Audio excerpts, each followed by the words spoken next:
Seat ಶೇರಿಂಗ್ನ ಹೇಳಿಕೆಯಿಂದ ಕಾಂಗ್ರೆಸ್ನಲ್ಲಿ ದೊಡ್ಡ ಗೊಂದಲ ಸೃಷ್ಟಿಯಾಗಿದೆ.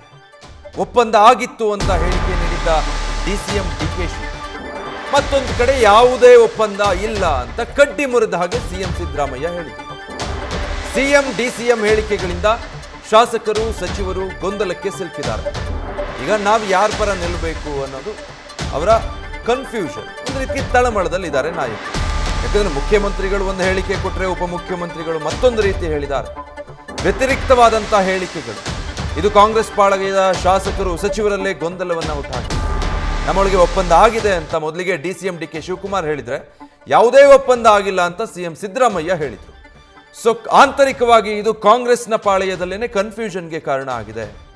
ಈ ರೀತಿಯಾದಂತಹ ಹೇಳಿಕೆಗಳನ್ನು ಯಾಕೆ ಕೊಡಬೇಕು, ನಾವು ಯಾರ ಪರ ಇರಬೇಕು ಈಗ ಅಂತ ಡೀಟೇಲ್ಸ್ ಕೊಡ್ತಾರೆ ಹರೀಶ್.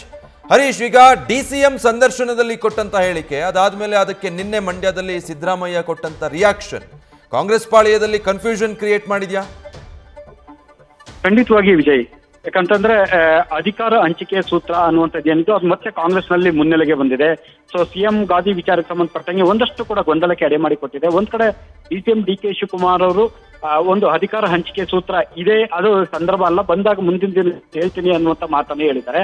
ಅದ್ರ ಬೆನ್ನಲ್ಲೇ ಸಿಎಂ ಸಿದ್ದರಾಮಯ್ಯ ಅವರು ಯಾವುದೇ ರೀತಿಯ ಅಧಿಕಾರ ಹಂಚಿಕೆ ಸೂತ್ರ ಆಗಿಲ್ಲ, ನಮ್ಮಲ್ಲಿ ಹೈಕಮಾಂಡ್ ಹೇಳಿದಂತೆ ನಾನು ಕೇಳ್ತೇನೆ ಅನ್ನುವಂತ ಮಾತನ್ನು ಹೇಳಿರುವಂಥದ್ದು. ಇದು ಸಹಜವಾಗಿ ಕಾಂಗ್ರೆಸ್ ನಲ್ಲಿ ಒಂದಷ್ಟು ಗೊಂದಲಕ್ಕೆ ಎಡೆ ಮಾಡಿಕೊಡುತ್ತದೆ. ಜೊತೆಗೆ ಡಿಸಿಎಂ ಡಿಕೆ ಶಿವಕುಮಾರ್ ಅವರು ಕೂಡ ಸಿಎಂ ಸಿದ್ದರಾಮಯ್ಯ ಅವರ ಹೇಳಿಕೆಗೆ ಸಂಬಂಧಪಟ್ಟಂಗೆ ಸೊ ಹೌದಾ ಸಿಎಂ ಹೇಳಿದ್ಮೇಲೆ ಮುಗೀತು ಅನ್ನುವಂತ ಮಾತನ್ನ ಮಾರ್ಮಿಕವಾಗಿ ಹೇಳಿರುವಂತದ್ದು ಕೂಡ ಒಂದಷ್ಟು ಚರ್ಚೆಗೆ ಗ್ರಾಸ ಆಗಿರುವಂತದ್ದು.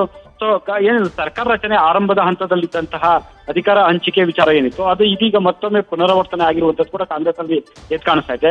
ಸೊ ಸಿಎಂ ಸಿದ್ದರಾಮಯ್ಯ ಅವರದ ಆಪ್ತ ಬಳಗದ ಒಂದು ವಾದ ಆದ್ರೆ ಡಿಸಿಎಂ ಡಿಕೆ ಶಿವಕುಮಾರ್ ಅವರ ಆಪ್ತ ಬಳಗದ ಮತ್ತೊಂದು ವಾದ ಕೂಡ ಆಗಿರುವಂತದ್ದು. ಡಿಕೆ ಶಿವಕುಮಾರ್ ಅವರು ಪಕ್ಷದ ಸಂಘಟನೆಗಾಗಿ ಸಾಕಷ್ಟು ಕೆಲಸ ಮಾಡಿದ್ದಾರೆ, ಮತ್ತೆ ಪಕ್ಷದ ಅಧಿಕಾರಕ್ಕೆ ತಂದಿದ್ದಾರೆ, ಹಾಗಾಗಿ ಅವ್ರು ಕೇಳೋದ್ರಲ್ಲಿ ತಪ್ಪೇನಿಲ್ಲ ಅನ್ನುವಂತ ವಾದವನ್ನ ಕೂಡ ಡಿಸಿಎಂ ಅವರ ಆಪ್ತ ಬಳಗ ಇಡುವಂಥದ್ದು. ಆದ್ರೆ ಸಿಎಂ ಅವರ ಆಪ್ತ ಬಳಗ ಹೇಳುವಂಥದ್ದು ಸೊ ಅಧಿಕಾರ ಹಂಚಿಕೆ ಸೂತ್ರ ಏನೇ ಆದ್ರೂ ಹೈಕಮಾಂಡ್ ಅಲ್ಲಿ ಆಗಿದ್ರು ಕೂಡ ಇದ್ದರೂ ಕೂಡ ಇದನ್ನ ಬಹಿರಂಗವಾಗಿ ಹೇಳುವಂತ ಅಗತ್ಯವಾದ್ರೂ ಏನಿತ್ತು ಅನ್ನುವಂತ ಅಂಶವನ್ನ ಸೊ ಸಹಜವಾಗಿ ಇಡುವಂತ ಒಂದು ಪ್ರಯತ್ನ ಮಾಡ್ತಾ ಇದ್ದಾರೆ. ಹಾಗಾಗಿ ಇದು ಸದ್ಯದ ಮಟ್ಟಿಗೆ ಕಾಂಗ್ರೆಸ್ ನಲ್ಲಿ ಗೊಂದಲಕ್ಕೆ ಎಡೆ ಮಾಡಿಕೊಟ್ಟಿರುವಂತದ್ದು Vijay. Thank you Harish. News first ನಿರ್ಭೀತಿಯಿಂದ ನಿಮ್ಮ ಪರವಾಗಿ.